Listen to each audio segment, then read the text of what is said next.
Mr. Jeng. Yeah, thank you, Mr. Garmi and the police PRO.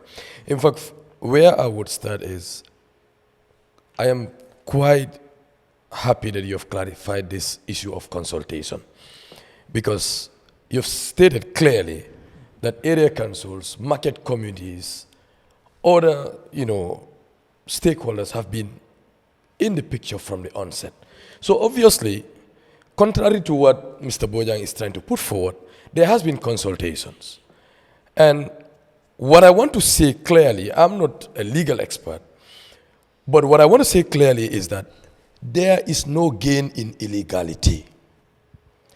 If you break the law and think that it's going to continue for good, then you're deceiving yourself. When it's time to apply the law, it will be applied. We understand that, of course, there are challenges that other people will face. There are economic implications from household levels. We know that. But the reality here is this. We have to look at the long-term economic implications of the, cleaning exercise. We know, obviously, the market spaces shouldn't be wasted. So in as much as somebody wants to sell quick, they cannot obstruct the movement of people. We are talking about public safety in this case. Yeah. We are talking about travel time, extended travel periods.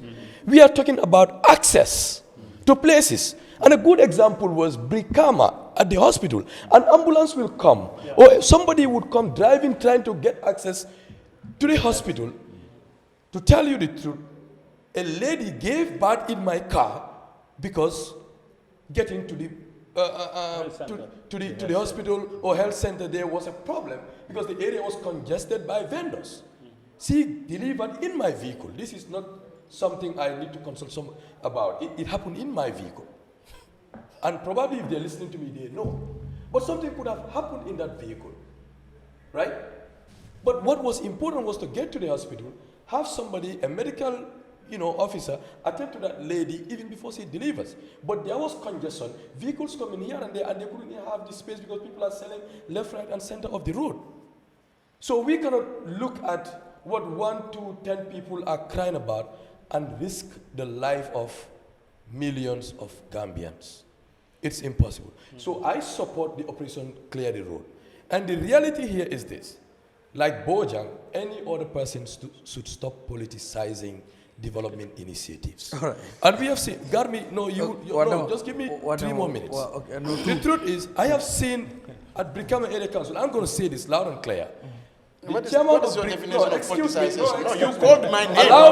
Allow me. I'm going to because respond. You called my name. You said you're a politician. You said you're a politician. You admitted you're a politician. You're speaking from a political lens. So obviously you politicize. Who are you?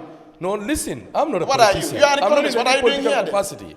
This is you not are a political show. Accept that. It's nobody is politicizing. I'm a political we are animal, about our opinions. Now allow and me. that you cannot say is so politics. don't obstruct me, please. No. You called my name 2 times. I never called you. We saw in Brikama area. No, excuse me. We saw in Brikama area council where the chairman, who should be leading development initiatives to ensure public safety and efficient market movement, even trying to embolden people to resist because the it activity. Was wrong. But it was done for one reason, and that is to safeguard his political interests. And we know that, whether we admit or not, it was just to safeguard his political interests. But now coming to the issue of the guy that was seen in the video having a confrontation with the police, you know what, let's be truthful. And I will give credit to Yahya Jammeh for that. In his time, who dare slap a police officer? Nobody's going to see you. Definitely. The total disrespect in this country to security officers in the name of democracy is absurd, and we have to speak about it. I have seen police officers being insulted, even having their parents caused in the name of democracy. A traffic officer will even stop somebody to inspect their vehicles, and they will resist to even show them their particulars and start telling them rubbish. Take me wherever you want. And the next minute, they will call their relatives in the government system or somewhere to stand for them. And they all claim it's democracy. We have to give these people. Sometimes when I'm going back to my house, I see people, security officers, who refuse to sleep just because they want to ensure that property and life are in safe conditions. Thank you. So let's be truthful All right. about it.